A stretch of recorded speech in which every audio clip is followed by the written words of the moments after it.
1992, Ukraine organized a competition to attract ideas that would make Chernobyl safe again. The time frame was quite tight.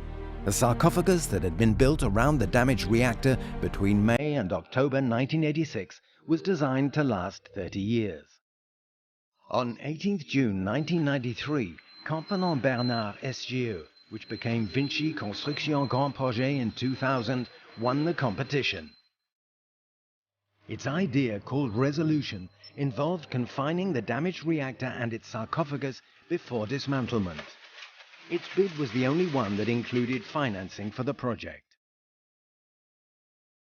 Over the next 2 years, Confine Bernard SGE led the Alliance Consortium, which conducted a series of feasibility studies financed by the European Commission.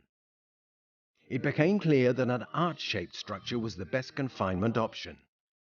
And that structure would be bigger and more pioneering than anything the world had ever seen. It would weigh more than the Eiffel Tower and could house the Stade de France or the Statue of Liberty, making it the world's largest mobile metal structure. And this mobile arch was pioneering on 2 accounts: its construction method, which prevents exposure to radiation, and its design, which will keep the confinement airtight for 100 years. In November 1997, at the G7's initiative, the Chernobyl Shelter Fund was established. It received donations from around the world and was managed by the European Bank for Reconstruction and Development. It has 28 members today.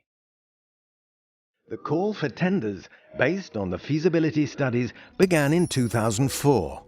It covered the design, construction and commissioning of an arch-shaped structure to confine the existing sarcophagus and the damaged reactor for subsequent dismantlement.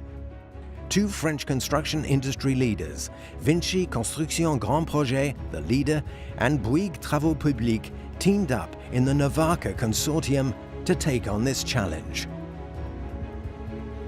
The competition lasted 3 years and Arka was finally selected. The contract was signed in Kiev on 17 September 2007. The following month, about 100 engineers started working on the studies in France and Ukraine. They decided to build the enclosure 300 meters from the damaged reactor to reduce exposure to radiation. They also limited overhead work, again to keep radiation exposure to the absolute minimum. The arch was to be assembled on the ground and lifted in phases in the erection area, and the dismantling equipment was to be fitted there before the structure was pushed to its final destination. The Arka teams moved to the site in 2009 and started cleaning and clearing the erection area in early 2010. In April 2010, they started excavating to lay the concrete beams that would be used to slide the structure into position over the damaged reactor. By February 2012, the first segments had rolled off production lines and been pre-assembled in Italy, and were ready to be loaded onto 18 ships, then 2,500 trucks that carried the 36,000 tons of components to Chernobyl. The arch was erected in 6 phases between November 2012 and October 2014. In April 2014, the team started work on the auxiliary buildings, where crews would remote control the equipment in the arch to dismantle the sarcophagus and damaged reactor once the structure was delivered. In June 2015, work on the electric and ventilation systems began. To prevent corrosion in the arch structure, the air between the outer and inner walls was dried and subjected to mild pressure.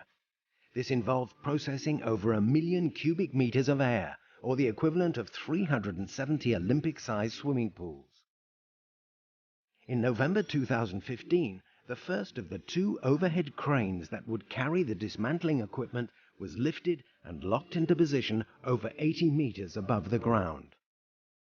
Lastly, on 14 November 2016, the equipped arch was ready to be pushed into its final position.